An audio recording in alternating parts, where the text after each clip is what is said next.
2002 সাল রামগোপাল ভার্মা একটা ছবি বানাইল, নাম হইতেছে কোম্পানি। অজয় দেবগন পর্দায় এক আন্ডারওয়ার্ল্ড ডন, যে তার গ্যাং চালায় ঠিক একটা কর্পোরেশনের মতো কইরা। পুলিশের চাপে দেশ ছেড়া হংকং পালায়, কিন্তু সাম্রাজ্য চলতে থাকে দূর থেকে, ফোনে, বিশ্বস্ত লোকের মাধ্যমে। ছবির সবচেয়ে বিখ্যাত সংলাপ, সব গান্দা হয় পর ধান্দা হয় ইয়ে, সবই নোংরা, কিন্তু এটাই তো ব্যবসা। গ্যাং এইখানে আর নিছক গুন্ডার দল না, একটা সীমান্তহীন এন্টারপ্রাইজ। বৈধ আর অবৈধ সীমানা মুছা যায়, খুন, চাঁদাবাজি, সব ধান্দা, সব ব্যবসা। হিন্দি সিনেমা দশকের পর দশক আমাদের এই গল্প দেখাইছে। জেলের ভেতর থেকে কিংবা বিদেশ থেকে ডন তার সাম্রাজ্য চালায়। আমরা ভাবছি এটা তো সিনেমা, অতিরঞ্জন। না, ঠিক একই ঘটনা ঘটিছে ইন্ডিয়াতে। আর এই কাজ করতে গিয়া ইন্ডিয়ান মাফিয়ারা পাড়া দিছে আমেরিকার লেজে, আর বাইর হয়ে আসছে এক ভয়ঙ্কর আন্তর্জাতিক মাফিয়ার খবর। আর এফবিআই একে একে ভাঙ্গা দিতেছে এই চক্র। আসেন গল্পটা শুনি। 2026 সাল, আহমেদাবাদের সবরমতী সেন্ট্রাল জেল, ভারতের অন্যতম সর্বোচ্চ নিরাপত্তা কারাগার। এক বন্দি সলিটারি কনফাইনমেন্টে একা একা থাকে। 24 ঘন্টা সিসিটিভি নজরদারিতে, নামে 50টার বেশি মামলা, কাগজে কলমে বাইরের দুনিয়ার সঙ্গে তার কোনো যোগাযোগই নাই, থাকার কথাই না। অথচ এই বছর জানুয়ারিতে এই সেল থেকে একটা এনক্রিপ্টেড হোয়াটসঅ্যাপ বার্তা পৌঁছায় 7 সমুদ্র পারে লস অ্যাঞ্জেলসে। দাবি কি? $50 লক্ষ দিতে হবে। ওরে বাপরে, না দিলে পরিণতি ভয়াবহ। বাঙ্গুদের চাইতে অবশ্য নিরাপদ, অন্তত বিসি চাইপা ধরে নাই চান্দার জন্যে। জানেন তো, এই যে এটা দেখেন,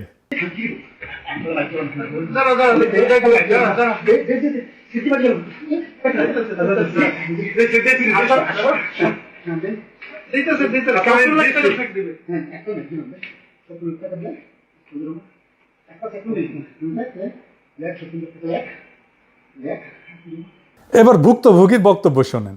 অন্ডকোষ এমনভাবে চেপে ধরছে আমার শ্বাসরোধ হয়ে যাওয়া, মারা যাওয়ার উপক্রম হয়েছে। এরপর আমাকে চেয়ার থেকে ফেলে দেয়, আমি নিচে ফেলাই, আমার বুকে পাড়া দিয়ে ধরে, গলা পাড়া দিয়ে ধরে, আমাকে হত্যার চেষ্টা করে এবং বলে যে সে আমাদেরকে চেক দেয়। শুনেছেন, এটা যুবদল নেতা, কিন্তু যুবদলের পরিচয় দিলে কিন্তু বিসি সামলায় চলতে হবে। যাই হোক, সিনেমায় ফিরে আসি। না, ওই ইন্ডিয়ার জেলে ফিরে আসি। পর্দার সেই কোম্পানি আর কল্পনা না। ভার্মা যেটাকে রূপক হিসেবে আঁকছিলেন, অপরাধ একটা সীমান্তহীন কর্পোরেশন, জেল বা দূরত্ব যার কাছে কোনো বাধা না, সেটা এখন 3 মহাদেশে ছড়ানো একটা সত্যিকারের এন্টারপ্রাইজ। সিনেমার বাস্তবের মাঝখানে পর্দাটা ছিঁড়ে গেছে। ইন্ডিয়া এখন এই প্রশ্নের মুখে, একজন মানুষ যে রাষ্ট্রের সবচেয়ে সুরক্ষিত খাঁচায় বন্দী, সে কিভাবে 3টা মহাদেশ জুড়ে এই সাম্রাজ্য চালায় অপরাধের। আর এটা ধরল কে? ইন্ডিয়ার কোনো সংস্থা না, ধরল আমেরিকার এফবিআই। একেবারে গোড়া থেকে গল্পটা শুরু করি।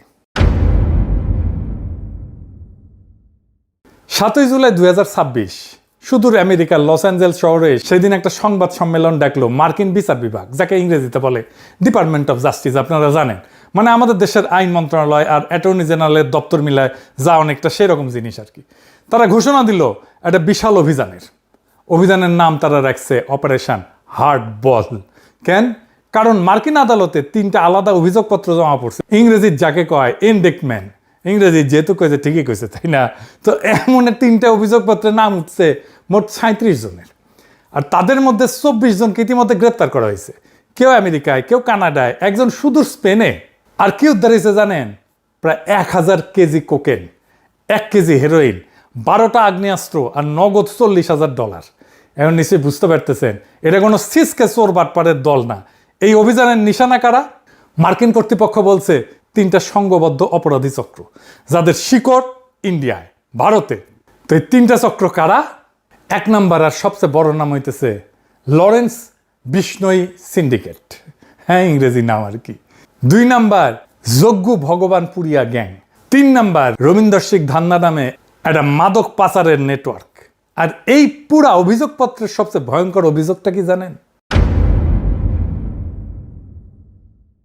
সবচেয়ে ভয়ঙ্কর অভিযোগ হচ্ছে 2023 সালে কানাডার সারে শহরে একটা শিখ মন্দিরের ঠিক বাইরে খুন হয়েছিল না হরদীপ সিং নির্জার নামে এক ব্যক্তি। মার্কিন অভিযোগপত্র বলতেছে এই খুনের নির্দেশ দিছিল বিষ্ণই আর তার সাগরেদ গোল্ডি ব্রার। মনে আছে 2023 সালে কানাডার তৎকালীন প্রধানমন্ত্রী জাস্টিন ট্রুডো প্রকাশ্যে অভিযোগ তুলছিল নির্জার হত্যায় ভারত সরকারের এজেন্টরা জড়িত। ইন্ডিয়া কানাডা সম্পর্ক একেবারে তলানিতে নামে কূটনৈতিক বহিষ্কার হয়, কনসুলেট বন্ধ হয়ে যায়। এখন 3 বছর পর আমেরিকার বিচার বিভাগ আর কানাডার নিজের পুলিশ আর সিএমপি দুইজনেই বলতেছে এই অভিযান করছে বিষ্ণুই সবরমতী জেলের সলিটারি সেল থেকে, চোরাই মোবাইল আর ভিওআইপি ডিভাইস দিয়া 3 মহাদেশ জুড়ে খুন চাঁদাবাদি চালাইছে জানুয়ারি 2026 পর্যন্ত এই বছর। সেই একই অভিযানে অভিযুক্ত পাঞ্জাব পুলিশের একজন কর্মরত ইন্সপেক্টর গুরিন্দরজিৎ সিং নাগরা হোশিয়ারপুরের তান্ডা থানার অভিযোগ কি ভগবানপুরিয়ার গ্যাংয়ের হইয়া সে আমেরিকার বসা এক পরিবারকে মিথ্যা খুনের মামলায় ফাঁসানোর হুমকি দিয়া $4 লক্ষ আদায়ের চেষ্টা করছে। এখন ইন্ডিয়া কইতে পারে আরে নির্জারকে তো আমরা মারি নাই, মাফিয়া মারছে, আমরা ভালো ছেলে, সন্ধ্যাবেলা হাত মুখ ধুয়া পড়তে বসি। কিন্তু খুনটা তো রাষ্ট্র করেনি, করছে একটা গ্যাং। কিন্তু সেই গ্যাংটা কে, যাকে রাষ্ট্র নিজের সর্বোচ্চ নিরাপত্তা জেলে বন্দি রেখা সব কাজ অবাধে করতে দিছে FBI না ধরা পর্যন্ত? এখন কইতে পারেন না ওরা হয়তো জানতো না, আসলে কি তাই? আসেন দেখি। ইন্ডিয়ার নিজের সংস্থা NIA 4 বছর আগে 2022 সালে বলছিল যে বিষ্ণুয়ের বিরুদ্ধে প্রায় একই অভিযোগ আনছিল যে জেল থেকে সে অপরাধ নেটওয়ার্ক চালায় মোবাইল দিয়া। অর্থাৎ ইন্ডিয়া জানতো, রাষ্ট্র অন্ধকারে ছিল না, যেনও থামায়নি। কেন? সলিটারি সেলে সিসিটিভির নিচে একজন বন্দী যখন বছরের পর বছর জুড়ে বিশ্ব জুড়ে অপরাধ চালায়, তার কারণ কি হইতে পারে?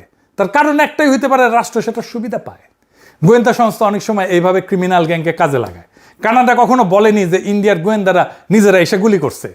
তাদের অভিযোগ ছিল যে ভারতীয় সংস্থা এই কাজটা করছে, তাই গ্যাংটাকে কাজে লাগাইছে এটা হাতিয়ার হিসাবে। রাষ্ট্র যে অপরাধী গ্যাংকে নিজের নোংরা কাজ করানোর জন্য ভাড়া করে, এটা কোনো নতুন বা অকল্পনীয় জিনিস না। এটা গোয়েন্দা দুনিয়া একটা পুরানো পরিচিত কৌশল। এটা একটা নামও আছে, প্লজিবল ডিনাইবিলিটি। বাংলায় বললে বিশ্বাসযোগ্যভাবে অস্বীকার করার সুযোগ। মানে কাজটা এমনভাবে করানো যাতে ধরা পড়লে রাষ্ট্র হাত তুলে বলতে পারে আমরা তো কিছু জানি না, আমরা ভালো ছেলে, সন্ধ্যাবেলা হাত মুখ দিয়ে পড়তে বসি। এটা তো অপরাধীরা করছে। 3টা উদাহরণ দিই যাতে আমরা বুঝতে পারি যে এটা কত সাধারণ একটা খেলা গোয়েন্দা সংস্থার জন্য। 1 নাম্বার, খোদ আমেরিকা। 1960-এর দশকে আমেরিকার গোয়েন্দা সংস্থা CIA কিউবার নেতা ফিদেল ক্যাস্ট্রোকে খুন করতে চাইছিল। কাকে দিয়ে জানেন? শিকাগোর মাফিয়া ডন স্যাম জিয়ানকানা আর জেনি রোসেলিকে দিয়া। CIA তাদের টাকা দিছে, বিষ পাঠাইছে, বিনিময়ে মাফিয়া চাইছিল তাদের বিরুদ্ধে যেন ফেডারেল মামলা না হয়। খেয়াল করেন, ঠিক বিষ্ণুই মডেলের মতোই একটা লেনদেন। কিন্তু 1975 সালে আমেরিকার সিনেটের এক তদন্তে পুরা কেলেঙ্কারি ফাঁস হয়ে যায়। 2 নাম্বার, এই তো কয়েক মাস আগে ইউরোপ জুড়ে রাশিয়ার সামরিক গোয়েন্দা জিআরইউ একটা ছায়াযুদ্ধ চালাইছে। পশ্চিম গোয়েন্দারা বলছে জিআরইউ টেলিগ্রামের মতো অ্যাপে সাধারণ মানুষের সিসকে অপরাধীদেরকে ভাড়া করছে অগ্নিসংযোগ, নাশকতা, গুপ্তচর বৃত্তির জন্য। এদের বলা হইতেছে ডিসপোজেবল এজেন্টস, মানে ব্যবহার করে ছুঁড়ে ফেলে দেওয়া লোক।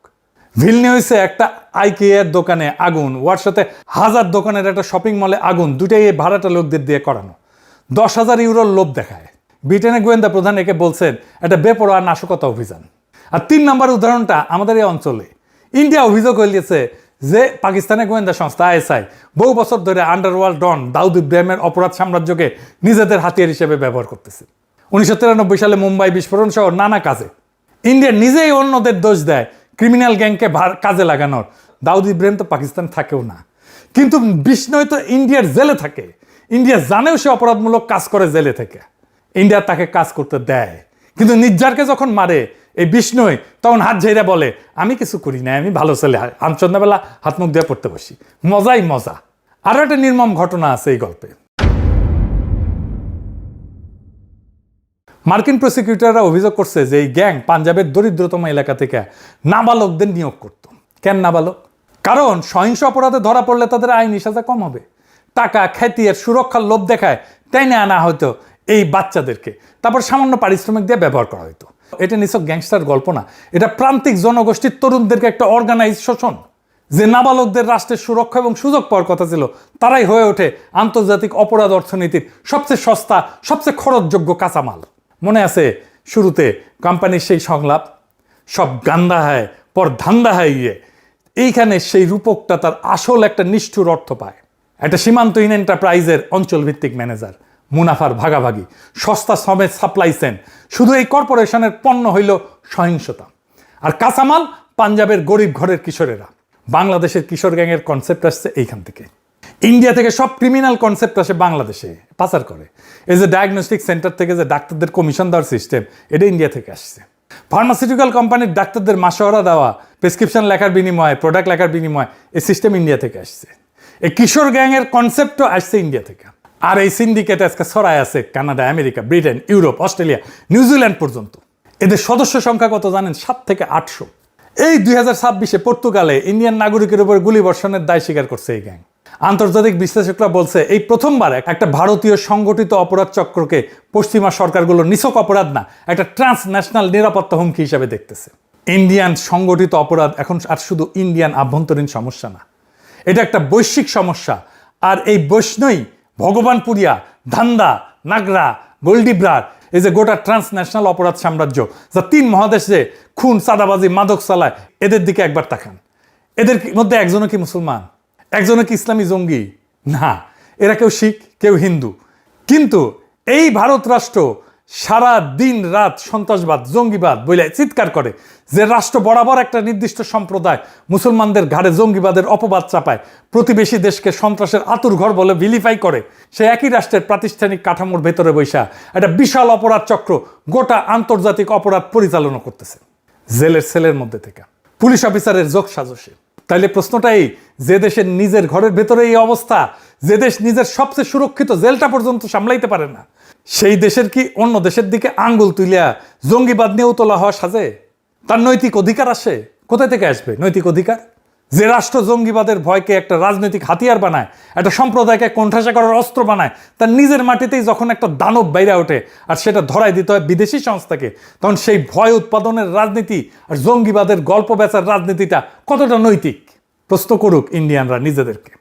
শক্ত বিশ্বমঞ্চে কর্তৃত্বের হুঙ্কার দেয়, পরাশক্তি হবে নাকি? নিজের দেশের একটা জেলের সেল সামলানোর ক্ষমতা নাই। আর এই দেশকে দেখে ডরে কাঁপে বাঙ্গুরা। পশ্চিমে ইন্ডিয়ার আগের জেনারেশনের ইমেজ ছিল মেধাবী ডাক্তার, তারপরের জেনারেশন হয়েছে মেধাবী আইটি এক্সপার্ট, বড় বড় কর্পোরেশনের সিইও। ও আচ্ছা, মাঝে বাদ পরিচয়টা, সেটা হইতেছে বিশ্ব সুন্দরীদের দেশ। এই জেনারেশনে শুরু হয়েছে ফোন স্ক্যামার হিসাবে। ইন্ডিয়ানরা স্ক্যাম করে, প্রতারণা করে, টাকা চুরি করে। একটা সেন্টারে দেখেন $48 মিলিয়ন হাতায় নিছে ফোনে স্ক্যাম করে। ওই দেখেন কলকাতা বা মুম্বাইয়ে বসে স্ক্যাম করতেছে। এখন ফোনে ইন্ডিয়ান অ্যাকসেন্ট শুনলে পশ্চিম মানুষ গালাগালি করে, ফোন রেখে দেয়, কথা বলতে চায় না। এই দেখেন গার্ডিয়ানেই নিউজ আসছে, এটা নিয়ে স্টোরি হয়েছে। আর এটা শুরু হয়েছে H1B ভিসা দিয়া ফ্রড করা। H1B ভিসা কি জানেন তো? এই ভিসার মাধ্যমে ইন্ডিয়ানরা সবচেয়ে বেশি আমেরিকা আসে। এই ভিসা ইন্ডিয়ানরা সবচেয়ে বেশি ব্যবহার করে। এটা একটা আমেরিকার অস্থায়ী কর্মসংস্থান, নন ইমিগ্রেন্ট ওয়ার্ক পারমিট আর কি, যার মাধ্যমে মার্কিন কোম্পানিগুলো বিদেশি দক্ষ পেশাজীবীদের নিয়োগ দিতে পারে। এটা সাধারণত এমন চাকরির জন্য ব্যবহার করা হয় যেখানে অন্তত ব্যাচেলার ডিগ্রি বা সমমানের বিশেষায়িত জ্ঞান প্রয়োজন। একজন মার্কিন নিয়োগকর্তা, এমপ্লয়ার, সে বিদেশি কর্মীকে চাকরির প্রস্তাব দেবে। নিয়োগকর্তা কর্মীর পক্ষ থেকে H1B এর জন্য আবেদন করবে আমেরিকার কাছে। কর্মী নিজে সরাসরি আবেদন করতে পারবে না। আবেদন অনুমোদিত হলে কর্মী আমেরিকায় গিয়া ওই নির্দিষ্ট নিয়োগকর্তার অধীনে কাজ করতে পারে। সবচেয়ে বেশি যায় এই ভিসা আমেরিকায় ইন্ডিয়ানরা। এটা জালিয়াতি করে প্রচুর, আর এটা নিয়ে আমেরিকানদের মধ্যে আছে বিশাল অসন্তোষ। এই যে সারা গঞ্জালেজ এই নিয়ে ব্লগিং করে, দেখেন। You don't have to do anything. They will secure your H1B visa, that fake company. Boutique scam companies. They'll have a main office in Hyderabad. They will hire you on my payroll. You're not doing any job. Some fake paperwork I'll do. I will go and secure contracts from smaller companies that need IT. Like, okay, now you technically work for me, but you're on a project that I secured in this hick town. You don't know how to do the job. So you'll bring the work home. My guys who are sitting in Hyderabad will do the work for you. You pay 15%. Maybe you couldn't understand what the they're saying. They have these scammy companies. They bring in people on H1B visas who can't even do the job. They fake the certifications. They fake the resume. We're outsourcing our job to an H1B visa, but actually that H1B visa holder is outsourcing their job back to some sucker in Hyderabad. দেখেছেন American vice president, দেখেন কি কয় JD Vance এই visa fraud নিয়ে। দেখেন, American jobs ought to go to American workers and not foreign fraudsters, and the Department of Labor is fighting back against it. শুনেছেন India যেই জায়গায় উঠেছিল সেই জায়গা থেকে পতন শুরু হয়েছে। আর ইন্ডিয়ার পতন বা শক্তি ক্ষয় মানে আমাদের মাথার উপরে থেকে দাদাগিরির খায়েশ দুর্বল হওয়া। সামনের দিনগুলোতে সারা দুনিয়ায় নানা ওলট পালট হবে, শক্তির ভারসাম্য বদলাবে। আমাদের গণতান্ত্রিক অভিযাত্রা, স্বাধীনতা, সার্বভৌমত্বের জন্য সবচেয়ে বড় হুমকি যেই দেশটা, তার প্রত্যেক উত্থান পতনকে আমাদের তীক্ষ্ণ দৃষ্টিতে পর্যবেক্ষণ করতে হবে। সেই ভিত্তিতে আমাদের জাতীয় কৌশল নির্ধারণ করতে হবে। এটাই আমাদের মুক্তির নিশানা। ইনকিলাব জিন্দাবাদ, আজাদি জিন্দাবাদ।